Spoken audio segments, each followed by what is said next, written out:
Welcome to VSOW. Our mission today is, well, to really engage in a deep, critical analysis of the forces driving social progress here in the United States, and just as importantly, the powerful systemic mechanisms that seem to relentlessly push back against it. Exactly. We're essentially decoding a cycle that just keeps repeating. The relationship between social change, this persistent systemic racism, and then the powerful, often organized political backlash that tends to follow acts of resistance. We've synthesized a pretty robust stack of academic sources here. They define systemic oppression, track historical resistance movements, look at the reality of unearned privilege, and really break down this contemporary opposition, the one often branded as the anti-woke movement. Right. And this is intended as a deep dive, really moving far beyond the surface-level political talking points you might hear elsewhere. The core question we're trying to tackle for you, the listener, is this. How do these entrenched structural advantages, privilege, how do they manage to persist, decade after decade, even when faced with persistent and often successful resistance movements? And what are the precise forces driving the organized political opposition to progress that we're seeing right now? Well, to answer that, I think we really have to start by understanding the dynamics of change itself. Sociologists define social change as basically the transformation of culture, collective behavior, social institutions, and social structure over time.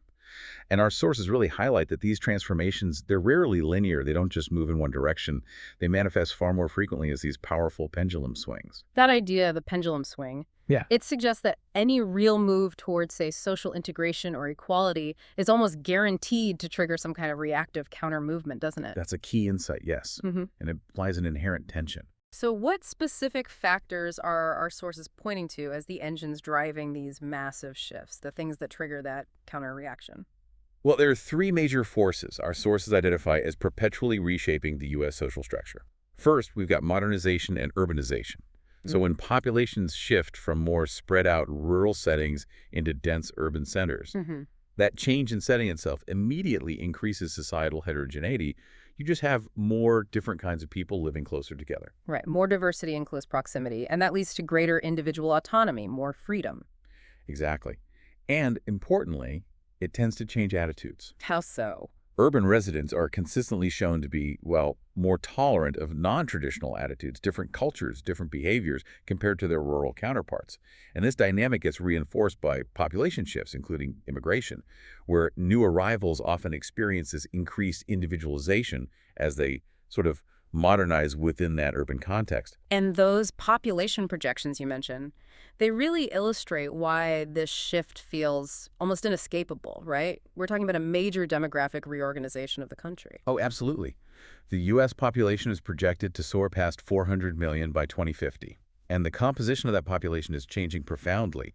The millennial generation, for example, is notably more diverse, more racially heterogeneous than previous generations. They also tend to delay things like marriage and childbirth. And the overall trend. The overall trend is the U.S. moving quickly toward becoming a plurality nation. That means no single group forms an absolute majority anymore. And crucially, among those under 18, that tipping point has already been crossed. That age group is already majority people of color. Wow. So the future workforce, the future electorate, it looks fundamentally different. It does. And that sheer shift in demographic weight is in itself an immense, you could say, destabilizing source of social change. And it naturally triggers powerful defenses from those who are invested in maintaining the current status quo. Okay, so then we layer in technology. That seems to accelerate both the social change itself and the globalization that kind of underpins it. It really does. Technology connects lives across national boundaries, fostering these transnational identities. Your identity becomes more contextual, more fluid, maybe not so monolithic. But the real force multiplier here is the speed and the decentralization. The fact that social media and the internet are everywhere allows for incredibly rapid, widespread cultural creation and spread, bypassing the traditional gatekeepers, the newspapers, the TV networks. We saw that power firsthand, didn't we, during the 2020 protests after George Floyd was killed? Absolutely. That decentralized, immediate documentation and organizing, it just galvanized a national and then a global response in a way that wouldn't have been possible before. But if technology accelerates change, doesn't that also mean it accelerates the backlash? Or at least provides tools for it? We have to consider things like the digital divide and security risks here. That's exactly right. Technology is definitely a double-edged sword. Yeah. The growing gap between those who have reliable access and the skills to use it and those who don't, That just makes inequality worse. And what's more, our dependence on this rapid, decentralized tech creates some pretty profound security vulnerabilities. Our sources explicitly highlight how the manipulation of social media and, information security risks significantly impacted the 2016 election. It shows how technology can serve as a vector for instability and reaction just as much as it fosters progress. So, given the sheer scale of these massive social forces, demographics, urbanization, globalization, technology, it makes sense that an individual might feel completely powerless, right? Mhm. Against huge government structures, large corporations, or just deeply ingrained social norms. How does collective resistance even gain the momentum it needs to break through that feeling of helplessness? Well, that's the essential function of a social movement. A social movement is basically an organized effort by a large number of people aimed at either bringing about social change or sometimes impeding social change. And when individuals manage to successfully pool their forces, they acquire the power they need to break through those massive social constraints that just overwhelm us when we act alone. And this organized resistance is critical because it often operates outside the usual political channels. Yes, often using things like demonstrations, sit-ins, protests, tactics designed to force attention and bring public pressure to bear in ways that voting or lobbying might not. And the U.S. has such a deep history of this kind of organized resistance. It seems like a constant counterpressure against oppressive norms throughout our history. Oh, definitely. I mean, you can look way back to Tecumseh's Pan-Indian movement resisting Euro-American expansion, or think about the incredible organizational complexity of Harriet Tubman and the Underground Railroad resisting slavery itself. Then in the mid-20th century, You had the organized, though sometimes divided, resistance to the Civil Rights Movement. You had the nonviolent mainstream, led by Dr. King, and then the black nationalist stream with figures like Malcolm X. More recently, you could point to the Chicano moratorium back in 1970, questioning involvement in the Vietnam War. and contemporary examples are everywhere. Exactly. Movements like #MeToo, Black Lives Matter, the Standing Rock DAPL protest, they all confirm that collective action remains the critical driver of transformation, or at least attempted transformation. Sociologists actually categorize these collective efforts, don't they? Giving us a kind of framework to understand the different intents behind the movements we see. Yes, Aberley's 1966 taxonomy is still really useful here. He identified different types. First, you have reform movements. These seek specific changes within the existing social structure. Think Black Lives Matter, aiming to change policing laws, or current efforts around immigration reform. They want to fix parts of the system, not tear it down. Okay, reform movements. What else? Then there are revolutionary movements. These aim for a complete foundational overhaul of the system. The American Revolution itself is a classic example. Right, it's total reset. But the type that's probably most relevant to our discussion about backlash is the reactionary movement. Ah, okay. These are the counterforces, the ones seeking to undo change or uphold past values, basically trying to drag that pendulum backward. Precisely. They attempt to restore institutions and values to some perceived prior state, maybe a state of purity or dominance. Historically, the Ku Klux Klan projected anti-Black, anti-Jewish, anti-immigrant views. In the contemporary context, we see this impulse showing up in movements like white nationalism and nativism. Nativism being. The policy or belief promoting the interests of so-called native inhabitants against immigrants. These kinds of reactionary forces saw a significant resurgence in prominence during the Trump era, for instance. And they really prove that progress isn't permanent, is it? It's cyclical, and it's constantly under threat. That's a crucial takeaway. The struggle is ongoing. Okay, let's pivot now. Section 2 gets into the target of this perpetual resistance and backlash. The American Sociological Association guide we looked at makes a really critical distinction. It argues that racism isn't just about individual bad apples, but about the whole structure, the whole orchard being decayed, as they put it. So we need to shift our focus to systemic racism. Yes, that shift is absolutely essential. Systemic racism. Hmm. It's defined as being born of these interconnected, institutionalized systems of discrimination. It spans all the major areas of life: housing, healthcare, law enforcement, education. It's not just about overt acts like using a racial slur. It's actually embedded in everyday practices and policies that people often just take for granted as, the way things are. And the system creates persistent racial disparities. Right, which then undermines the belief that just hard work alone is enough for minority groups to overcome these deeply entrenched consequences. And at its core, the system seems designed to preserve power and hierarchy. That really is the crux of it. Racism, fundamentally, is about maintaining power. Our sources suggest that historically, white people often feared that success among minority groups would somehow mean a loss of status or a lower position for them in society. A zero-sum game perspective. In a way, yes. And that fear fueled the creation of specific laws, like policies denying opportunities or laws criminalizing minority behavior. These were designed explicitly to maintain the existing power structures and prevent groups perceived as threats from gaining wealth and influence. Which leads us directly to defining white supremacy, and that's more than just individual prejudice or hatred, right? Correct. White supremacy isn't just about attitudes. It's the ideology and the established set of practices that sustain the political, economic, and cultural domination of whites. And critically, it materially advantages white people by giving them preferred, often superior, access to things like schools, housing, jobs, and wealth-building resources. And it's important for the listener to grasp that the definition of who is considered white has actually changed over time. Absolutely vital point. Groups like the Irish, Italians, Jewish people, they were once marginalized, seen as other, not fully white, but eventually they were largely absorbed into that category. Allowing them to then benefit from the systemic advantages that were already in place and persist today. Exactly. It shows the system's adaptability, its capacity to shift boundaries while still maintaining an underlying racial hierarchy. Okay, so to truly understand how this hierarchy functions day to day, we need the concept of intersectionality, a term coined by the legal scholar Kimberly Crenshaw. Intersectionality is basically a lens, a framework, that helps us understand that race isn't experienced in isolation. It interacts or intersects with other aspects of identity, gender, class, sexual orientation, citizenship status, disability, and so on. These intersections create unique experiences of both discrimination and privilege. It helps reveal the blind spots that happen when we try to analyze inequality through just one lens, like only race or only gender. The famous General Motors case that Crenshaw analyzed, that really highlights this legal blind spot perfectly, doesn't it? It really does. So there were 5 black women workers who sued GM over discriminatory layoffs. But the court essentially refused to see them as black women. The legal system at the time could only really view them separately, either as black workers compared to white workers, or as female workers compared to male workers. And since GM did employ some black men and also some white women. Right.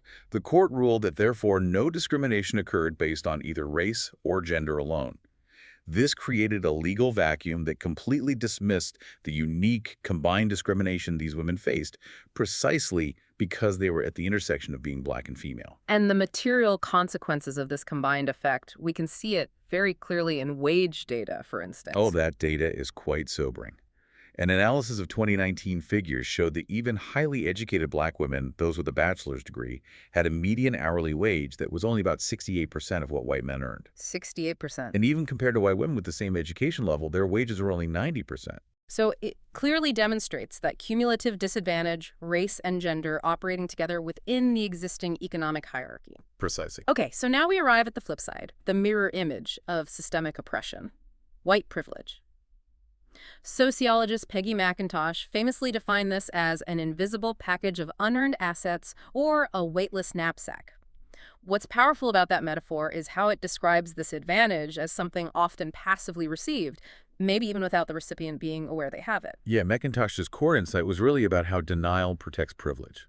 She argued that white people are socialized, carefully taught, to recognize racism only as something that puts others at a disadvantage, a penalty. But they're not generally taught to see its necessary other side, the massive unearned advantage it simultaneously grants them. Hence the knapsack metaphor. Exactly. It's full of these invisible resources. She lists things like special provisions, assurances, tools, maps, guides, codebooks, passports, visas, clothes, compass, emergency gear, and blank checks. Things that make navigating the world easier but aren't earned. And that denial mechanism is kind of necessary, isn't it? Because truly facing privilege requires dismantling that deeply ingrained myth of meritocracy.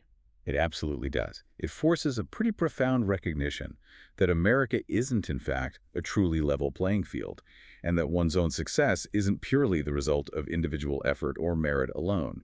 Certain people simply have doors open for them automatically, just by avoiding the systematic penalties that others face daily. McIntosh realized her own education taught her that her culture, her appearance, they were just morally neutral, the default, the norm. Right. which meant any work to address inequality was framed as helping them become more like us, Yeah. rather than correcting a fundamental structural advantage she benefited from without even realizing it most of the time. The real power of this concept, I think, lies in the specific, everyday assurances that make up this unearned knapsack. Let's maybe dig into a few of those specific daily privileges Macintosh cataloged, because they make this big structural issue really tangible for the listener. Sure, let's take housing, for example. Macintosh describes the basic confidence of being able to look for housing to rent or buy in an area you desire and can afford, and knowing that your race almost certainly won't be a barrier to entry or to getting financing. That's a baseline assumption many white people have. Yeah, or just moving through public space. The expectation that you can go shopping alone most of the time without being followed or watched suspiciously or harassed by store detectives. Macintosh noted that was a routine experience for her African-American colleagues. That basic assurance of not being treated like a potential criminal while running errands, that's a privilege, not a universal right in practice. Or think about cultural representation. The simple ability to turn on the TV, open a newspaper, browse a bookstore, and confidently expect to see people of your race widely and positively represented. And furthermore, when you're taught about your national heritage or quote-unquote civilization, you're generally assured that people of your color are the ones who made it what it is. It centers you in the narrative. Some of the most immediate, maybe visceral examples relate to family life and the justice system.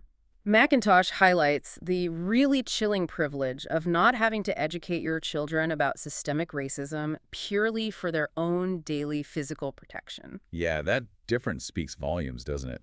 About the level of baseline trust a privileged individual can place in society's institutions, police, schools, etc.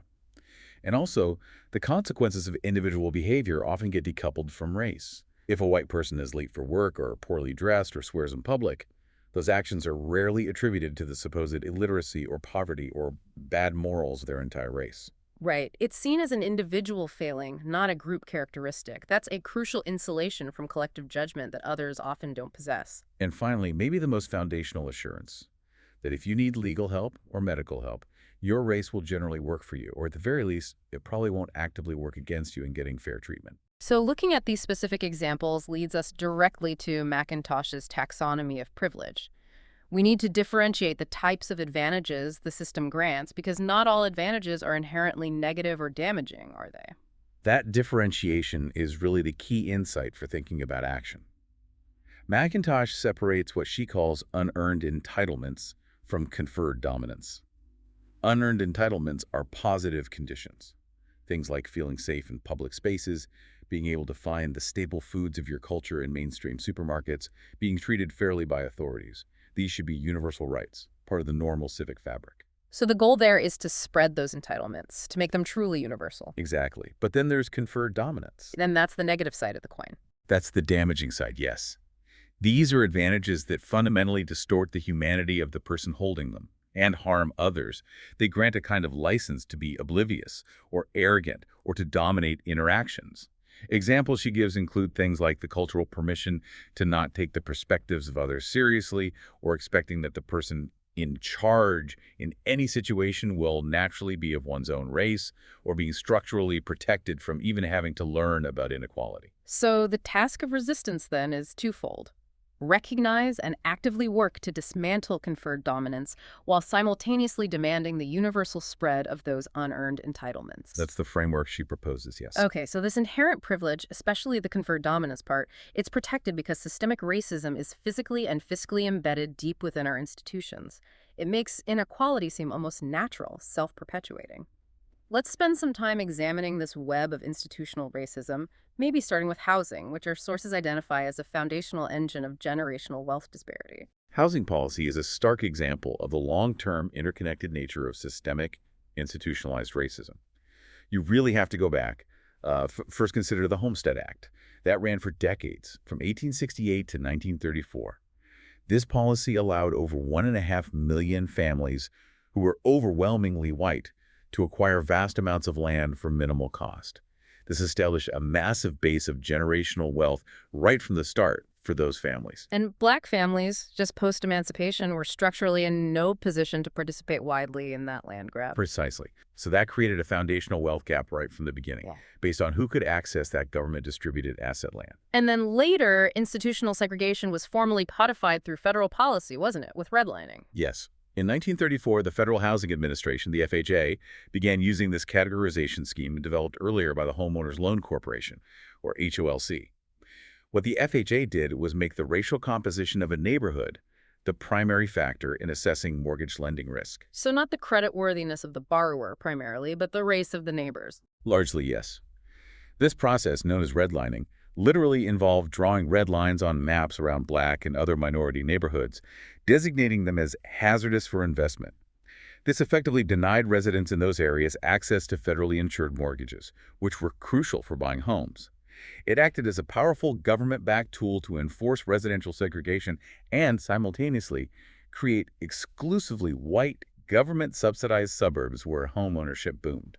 And the most profound, maybe shocking insight here is that the economic consequences of those red lines drawn back in the 30s and 40s, they persist today, decades after these practices were officially outlawed. The structural echoes are just staggering. Our sources indicate that homes in areas that were actively redlined back then are still today worth significantly less on average, only about 85% of the median value of homes in areas that were approved for FHA mortgages, green-lined areas. That's a perpetual drain on equity generation after generation. It leads directly to a massive wealth gap. In 2019, the figures showed that for every $1 in net worth held by white households, black households held only about 12 cents, and Latino households about 21 cents. 12 cents on the dollar. And that huge financial disparity isn't just about the house itself, is it? It's about life opportunities that flow from that wealth. It's the ultimate expression of inferred dominance, manifested financially. White middle-class families often rely heavily on home equity wealth that was fundamentally underwritten or guaranteed by past discriminatory government policy to finance their children's college tuition or provide down payments for their kids' first homes. A generational head start. A massive head start, largely denied to Black and Latino families precisely because of historical systemic housing policy. The housing system really acts as the starting line, setting the stage for inequalities in almost every other area of life. And that residential segregation bleeds directly into the education system, compounding the opportunity gaps right from childhood. Absolutely.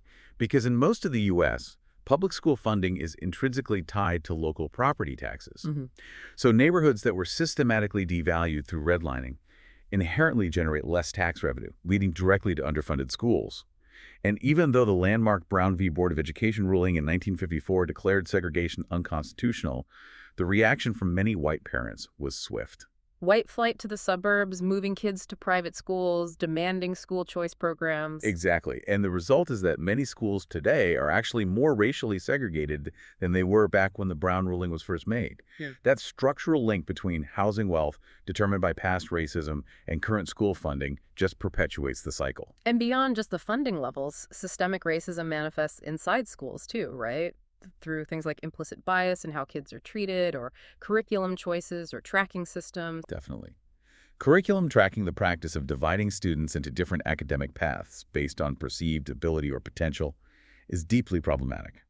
Its roots lie partly in racist beliefs from over a century ago that deem certain groups of color biologically or cognitively inferior. And today, These practices, even if intended differently, often result in Black and Latino students being systematically underrepresented in advanced top-tier classes like AP or honors courses. One example cited in the sources was a temporary decision in some districts to remove 8th grade algebra. The stated intention was to promote fairness, but the actual effect was to curtail academic opportunity for many lower-income, highly motivated students, preventing them from accessing higher math later on. a classic example of a policy perhaps designed with equity in mind, but still generating systemically negative outcomes for certain groups. Precisely.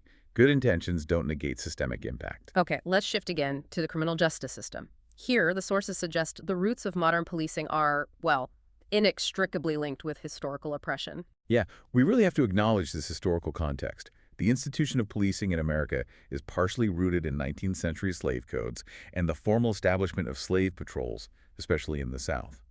These patrols were essentially regulatory bodies designed explicitly to protect the institution of slavery, police potential slave insurrections, retrieve runaways, and enforce racial dominance.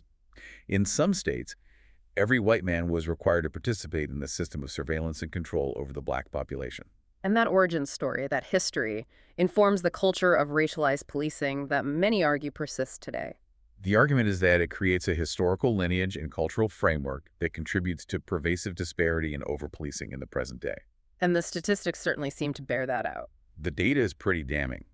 Study after study shows that blacks and Latinos are disproportionately profiled, stopped by police, searched, arrested, and killed by law enforcement compared to whites.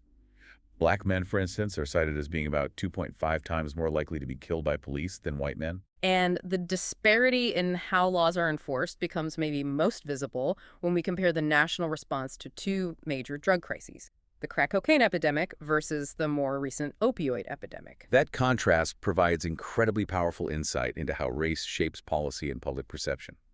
The crack cocaine epidemic of the 1980s and 90s, which disproportionately impacted African-American communities, was met almost entirely with profoundly harsh punitive measures. Mandatory minimum sentences, the war on drugs, massive increases in incarceration, a purely carceral punishment-focused approach. Okay, and then the opioid epidemic. The opioid epidemic, which has disproportionately affected white communities, particularly in rural and suburban areas. It saw a dramatic shift in both the language used and the policy response. The focus moved much more towards framing it as a public health crisis, emphasizing treatment, rehabilitation, harm reduction. The discourse shifted to one of empathy, loss, and concern about these tragic deaths of despair. So, the difference in approach to similar public health crises, largely depending on the racial demographics of those most affected, really illustrates the institutionalized nature of racial disparity in the justice system. It's a very stark illustration, yes. Okay, one more institutional area before we tackle the contemporary backlash directly. We need to highlight the cyclical nature of anti-Asian violence. This shows how easily these systemic patterns of racial scapegoating can resurface, often spurred by political rhetoric. Anti-Asian violence isn't new in the U.S. It's a pervasive, cyclical phenomenon. But it spiked dramatically during the COVID-19 pandemic. One source tracked over 6,600 incidents of harassment and violence reported in just 1 year, from March 2020 to March 2021. And this isn't unprecedented. It echoes historical patterns. For example, the blame placed squarely on the Chinese community in San Francisco during the bubonic plague outbreak back in 1900. And this hostility, particularly during COVID, seemed directly fueled by political rhetoric, like repeatedly characterizing the pandemic as the China virus or Wuhan virus. This connects to something called racial threat theory. That's right. Racial threat theory basically suggests that when dominant groups in the U.S. context, historically, white groups feel their status or resources or sense of security is threatened, whether by economic instability, demographic shifts, a global crisis like a pandemic, they often respond by imposing tighter social control on minority groups or scapegoating them. So the anti-Asian violence demonstrated that even groups sometimes stereotyped as a model minority are ultimately vulnerable. Exactly. They can quickly be cast as the perpetual other, the foreigner, the non-American, when the dominant group feels threatened or needs someone to blame. It underscores the fragility of conditional acceptance within a racial hierarchy. Okay. So this detailed analysis looking at persistent entrenched inequality across housing, education, justice, and the historical inevitability of resistance, it really sets the stage perfectly for our final section. Understanding the contemporary political backlash, the movement broadly known now as anti-woke. Yeah, we've sort of established that progress, or even just the attempt at progress, often triggers what some scholars call an equal and opposite white backlash. It's almost a historical pattern. Think about the reaction to Reconstruction after the Civil War, leading to Jim Crow, or the political reaction to the Civil Rights Act in the 60s that was a key factor in creating the Republican Party's Southern strategy and the mass migration of white conservatives into the GOP. So this cyclical effort to stymie progress, as one source put it, is almost a predictable structural feature of American race relations. It seems to be, yes, a recurring pattern. And the modern vessel, the catch-all term for this backlash today, is often the word woke. Before we discuss how it became a political weapon, we probably need to clarify its actual origins. Absolutely. The term itself is rooted firmly in Black American vernacular English. The phrase, stay woke, was first documented way back in 1938. It was used by the blues musician Huddie Ledbetter, better known as Leadbelly. And what did it signify then? It signified an essential awareness, particularly an awareness of social and racial injustice and the systemic forces at play. It was a call to remain vigilant, Dr. Martin Luther King Jr. also often employed the concept, maybe not the exact word all the time, but urging his followers in speeches like remaining awake through a great revolution to stay alert and conscious during periods of significant social transition and change. But fast forward to, say, 2022, and the term had been almost completely divorced from those origins and fundamentally rebranded to serve a very specific political purpose. Yes, our source material from The Guardian actually describes the anti-woke stance as a kind of modern-day mixture of McCarthyism and white grievance. It defines it as a concerted effort to rebrand what might otherwise be seen as bigotry or defense of the status quo into a legitimate resistance movement against perceived liberal overreach. And this strategy was politically institutionalized, wasn't it, by figures like Governor Ron DeSantis in Florida? Yes, he very effectively leveraged this generalized anxiety. He championed and signed the Stop Woke Act into law. And the explicit aim of that law was to prevent any teaching or workplace training that might cause feelings of distress, guilt, or anguish to someone based on their race, color, sex, or national origin, particularly related to historical events. So the legislative goal was explicitly framed as prioritizing the emotional comfort of dominant groups over teaching historical truths that might be uncomfortable but are necessary to understand ongoing inequality. That appears to be the functional outcome, yes. And the broader political strategy relies heavily on using the term woke as this incredibly ambiguous, flexible label without meaning, as one commentator put it. It allows political figures and media personalities, figures like Tucker Carlson, Steve Bannon, Elon Musk, were mentioned to categorize and attack almost anything perceived as non-conservative. Black Lives Matter, diversity training initiatives, anti-racism education, LGBTQ plus rights, they can all be lumped under this single banner woke. Creating a simple enemy, simplifying complex issues. Exactly. It creates division and transforms opposition to anti-racism itself into a kind of patriotic ideology. One prominent figure was quoted saying something like, "The woke mind virus is either defeated or nothing else matters." It frames it as an existential threat. Okay, but we have to be careful here and address a crucial nuance that our sources identified. We need to present these conflicting viewpoints impartially. The backlash movement isn't presented purely as top-down propaganda. Some sources suggest there's a genuine discomfort, maybe a feeling of overreach, reported at the grassroots level that fuels this anxiety. We need to give space to that perspective, too. That nuance is absolutely vital for a complete picture. Some individuals involved at the grassroots level report that their feelings stem from genuine discomfort, not necessarily from inherent bigotry as they see it. For instance, some white individuals, perhaps from rural backgrounds, describe feeling policed or othered because of their accent or their gender or their background when interacting with peers they perceive as more urban or liberal. Feeling judged. Feeling judged, yeah. Or feeling that their perceived white privilege is being kind of weaponized against their own sense of hard work and merit. This can create a sense of exclusion or even inferiority in those interactions. Can you give some specific examples from the sources of these perceived overreaches that seem to fuel this discomfort? Sure. One recurrent flashpoint mentioned involves mandatory diversity trainings, either in corporations or universities. Some individuals describe feeling subjected to what they perceived as an accusatory tone, maybe feeling like they are being told, all white people are racist, maybe even you, but without being offered clear, actionable solutions. This can provoke defensiveness and alienation instead of constructive engagement. Okay, what else? Another example involved professional settings, a kind of perceived tokenization. One person cited an experience where they felt they had to modify a presentation to include speakers of different genders or races solely because the original presenter was a white male, even if he was the most qualified expert on that specific topic. So creating a perception that identity was being used against him or forcing him to tokenize colleagues just for appearance's sake. That was the perception described, yes, Yeah. leading to resentment. And another major point of friction seems to be the broader academic or societal shift away from a focus on colorblind equality towards race-conscious equity. Yes, this is a really significant source of discontent highlighted in some sources. The focus of many progressive initiatives shifted from simply aiming to treat everyone exactly the same as equality to actively trying to modify rules and structures to achieve more equal outcomes, that's equity. And that transition led to policy changes that some people perceived as actually limiting opportunity in the name of fairness. Right. Examples given included things like eliminating advanced or honors classes in some schools, or removing standardized testing for admissions to specialized programs.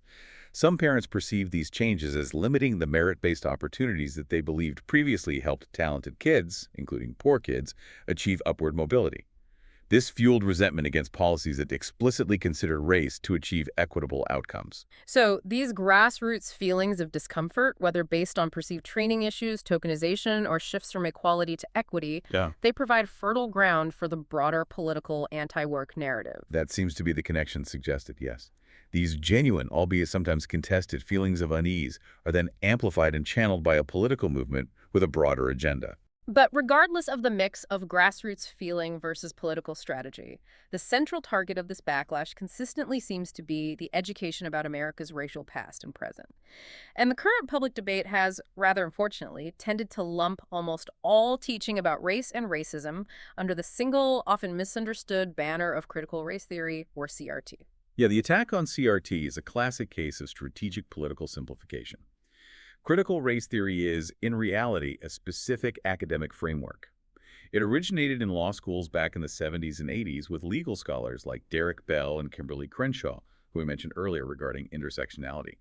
It's a highly specialized framework used, mostly at the graduate level, to examine how race and legal structures interact to create and sustain social, economic, and political inequalities. It's fundamentally about analyzing systems and institutions, not about teaching individual children to hate themselves or their country. And yet it's become this generalized boogeyman. It's exactly. Sociologists analyzing the trend accurately describe the current attack on CRT as a proxy attack. It's not really about CRT itself, which very few people have actually read or studied. It's an attack on all forms of anti-racist teaching, research, and public understanding. The aim, arguably, is to perpetuate a kind of culture of ignorance regarding America's complex and often brutal structural history of race. And the legislative push has been widespread. Extremely. One tracker counted over 200 legislative actions across 40 states just in a couple of years, all aimed at limiting anti-racism education in schools or diversity initiatives in workplaces. It demonstrates a clear political prioritization. Ensuring that white students or employees are not made uncomfortable seems to take precedence over directly addressing ongoing, documented inequality. There's a quote from James Baldwin that the sociologist Victor Ray uses in one of our source materials that seems to capture this central conflict perfectly. Baldwin said, "Not everything that is faced can be changed, but nothing can be changed until it is faced." That really gets to the heart of it. Meaningful anti-racism requires confronting America's difficult racial history head-on, including the enduring legacies of slavery, Jim Crow, redlining, and ongoing discrimination.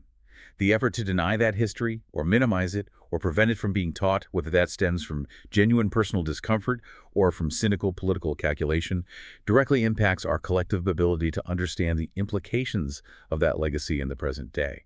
The persistence of this anti-woke movement can be seen as just the latest, perhaps most sophisticated iteration of that recurring effort to maintain the existing social order by effectively criminalizing or threatening those who attempt to teach an accurate structural history of race in America. Okay, let's try and bring this really comprehensive analysis together now. After digging into social change, systemic privilege, historical resistance, institutional racism, and this recurring organized backlash, what's the final synthesized takeaway from this deep dive?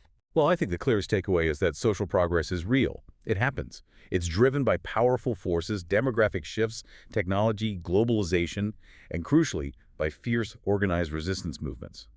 However, this progress is almost inevitably met by equally powerful systemic resistance. This resistance seeks to preserve existing racial hierarchies and, maybe most importantly, protect that deeply ingrained myth of meritocracy, the comforting belief that success in America is purely an individual achievement, unrelated to structural advantages or disadvantages. And McIntosh's framework of privilege, especially distinguishing between those unearned entitlements and conferred dominance, seems crucial for understanding the often invisible dimensions of this power structure. It offers the clearest path, I think, to understanding the colossal, often unseen advantages that prop up the system. And that framework really demands that we, the listener, actively try to identify those two distinct types of advantages granted by privilege in our own lives and in society. That really is the ultimate challenge, isn't it? We have to learn to differentiate between those unearned entitlements, the positive privileges like feeling safe, having cultural representation, being treated fairly, which should absolutely be spread universally until they're just the norm for everyone, and separating those from conferred dominance, that negative license to be oblivious, arrogant, or to dominate others, which must be consciously recognized and actively dismantled wherever we find it. So, as we conclude, our sources seem to suggest that individuals who possess these unearned advantages, particularly conferred dominance, actually hold far more leverage to create change than they've often been taught to realize. Which leads us to our final, maybe provocative thought for you, the listener, to consider.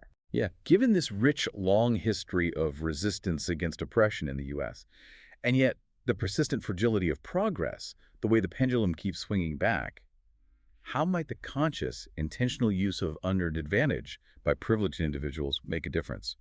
What if people use that privilege, as McIntosh suggests, like a bank account, to spend, actively spending down their unearned advantage to challenge the very system that conferred it? Could that fundamentally alter this recurring cycle of racial backlash as we move forward into the mid-21st century? That choice, the choice to utilize unearned power not to hoard it, but to actively weaken the system that granted it, that presents perhaps the ultimate test of moral will against these deeply ingrained structures of domination. That's a profound and I think necessary challenge to end on. If you appreciated this in-depth analysis of the source material today, looking at the structural dynamics underlying resistance and backlash, please do subscribe, like, and perhaps comment with your own thoughts on the complex topics we discussed. Thank you for listening to VSOW.